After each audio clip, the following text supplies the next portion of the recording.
इसके ऊपर सोच करेंगे, विचार करेंगे और फिर देखेंगे कि कहाँ कहाँ हमारी तरफ से कोई कमी रही। मंडी सीट जो है बहुत महत्वपूर्ण थी, जिसको कांग्रेस मानकर चल रही थी, शिमला सीट को भी मानकर चल रही थी।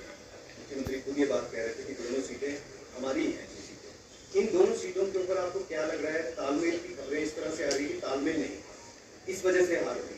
नहीं, ऐसा तो मुझे लगता नहीं है कि कोई तालमेल की कमी थी। हम लोग सभी एकजुट होकर, चाहे वो मंडी की आप बात लें, सारे हमारे कार्यकर्ता एकजुट होकर काम कर रहे थे। मैंने तो हर क्षेत्र में, हर विधान सभा, जैसे नाचन है, बल है, मंडी है, द्रंग है, हर क्षेत्र में देखा कि जितने लोग वहाँ पर हमारे नेता लोग भी थे, वर्कर भी थे, एकजुट होकर काम कर रहे थे और सभी ने एकता दिखाई और अच्छा प्रदर्शन दिया, अच्छा काम किया है। इसमें सफलता हम हासिल जरूर नहीं कर पाए, पर जहाँ तक वर्करों के काम की बात है उसमें मुझे कहीं भी कमी नज़र नहीं आई। और जहाँ तक ये हमने हार का सामना किया है, इसके बारे में अवश्य हम लोग गहराई में जाकर इसके ऊपर आंकलन करेंगे और सोच विचार करेंगे कि कहाँ हमारी तरफ से कोई कमी रही होगी। सरकार और संगठन के बीच में तालमेल की बात है, सवाल ये है कि क्या इन दोनों के बीच में तालमेल आप देखते हैं? बताओ प्रदेश है। नहीं, ऐसी तो कोई हमारे में कोई मतभेद नहीं रहा। हमने अच्छा तालमेल बनाया, सरकार ने भी पूरा सहयोग दिया और पार्टी वर्कर्स ने भी एकजुट होकर उनके आदेश का पालन भी किया और हर क्षेत्र में जाकर हमारे वर्करों ने जो काम किया है वह वाकई बहुत सराहनीय है।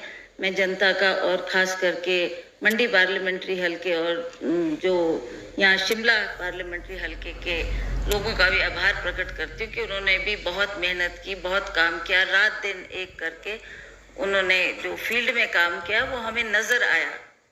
और जहाँ तक दूसरी धर्मशाला की और हमीरपुर की बात है, वहाँ पर हम काफ़ी मात्रा से पिछड़े हैं।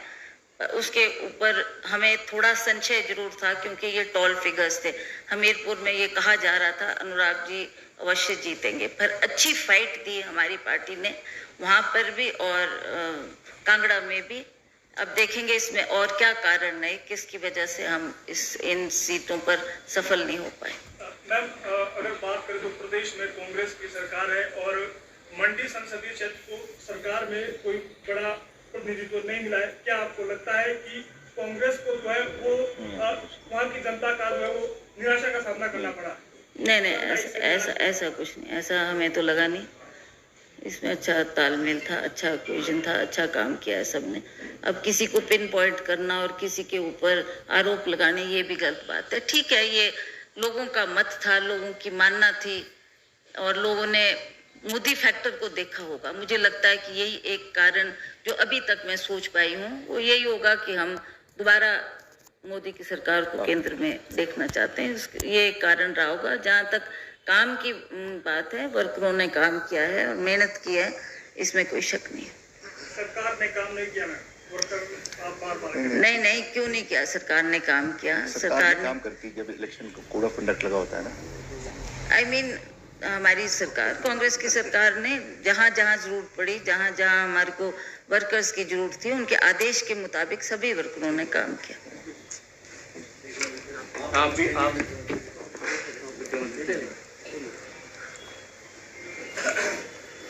आज जो जनादेश आया है चारों लोकसभा सीटों में, पर्टिकुलरली मंडी में, क्योंकि मैं खुद वहाँ से कैंडिडेट था और भारतीय जनता पार्टी की वहाँ से विजय हुई है, उसके लिए मैं भाजपा की जो प्रत्याशी है उनको बहुत बहुत शुभकामनाएं देता हूँ। और जो मत हमें वहाँ पर मिला है 45% जो है वोटिंग हमारे पक्ष में हुई है और करीबन जो है आपका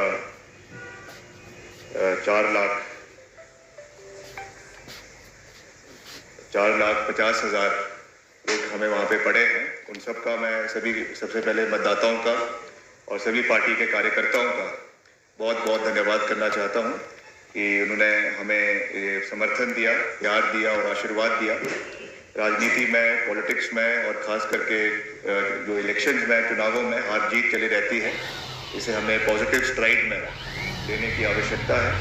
मगर एक बात मैं पूरे विश्वास के साथ कह सकता हूँ विद फुल कॉन्फिडेंस कि जो हमने एक सकारात्मक विजन मंडी के लिए मैंने रखा है वो केवल चुनावों तक ही सीमित नहीं था। इसमें स्मार्ट सिटी को लाने की बात मैंने रखी है, जिसमें रोहतांग टनल के निर्माण के तर्ज पर किरोड़ी जोड़ टनल के निर्माण की बात है या बुबू जोड़ टनल के निर्माण की बात है, और भी जो बड़े इंफ्रास्ट्रक्चर प्रोजेक्ट्स हैं।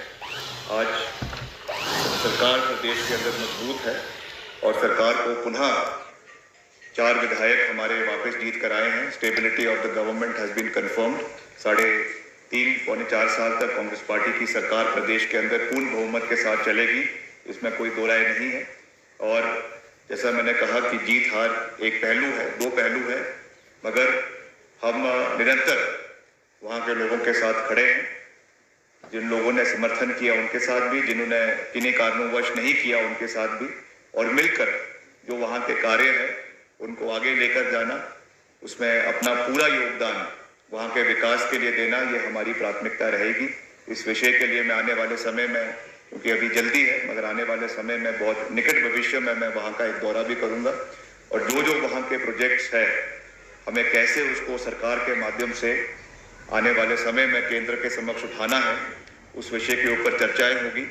मगर एक बात तो साफ है कि जो राष्ट्रीय स्तर पे जो परिणाम आए हैं वो भी चुकाने वाले हैं।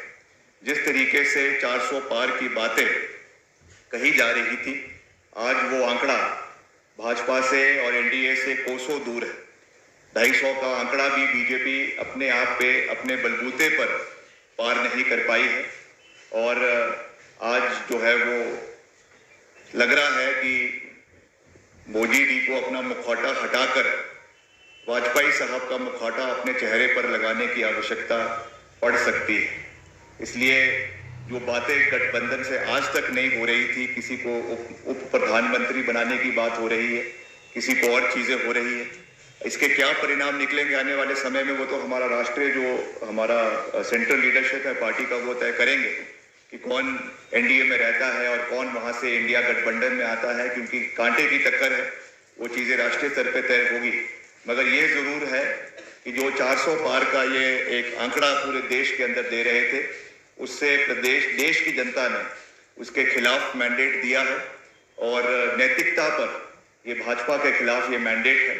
मगर इस आने वाले समय में इस चीज़ के क्या समीकरण निकल कर आते हैं वो कुछ दिनों के अंदर तय होगा राष्ट्रीय स्तर पे। मगर जहाँ तक हिमाचल की बात है, लोकसभा सीटों की बात है, उसमें हम हम्बली इसको एक्सेप्ट करते हैं। और जैसा मैंने कहा कि particularly for Mandi parliamentary constituency, जो भी हमने वहाँ पे विजन रखा है, चाहे हार है चाहे जीत है, मैंने उस समय चुनावों में भी कहा था कि चाहे हार है चाहे जीत है, हम वहाँ के लोगों के साथ खड़े हैं। आज भी खड़े हैं, कल भी खड़े थे और आगे भी खड़े रहेंगे। और वहाँ की जो डेवलपमेंटल ट्रैजेक्टरी है उसको आगे ले जाने में निरंतर अपना योगदान हम देते रहेंगे, और बड़े इंफ्रास्ट्रक्चर प्रोजेक्ट्स वहाँ के लिए लाने में हम पूरा प्रयास आने वाले समय के अंदर करेंगे। Thank you.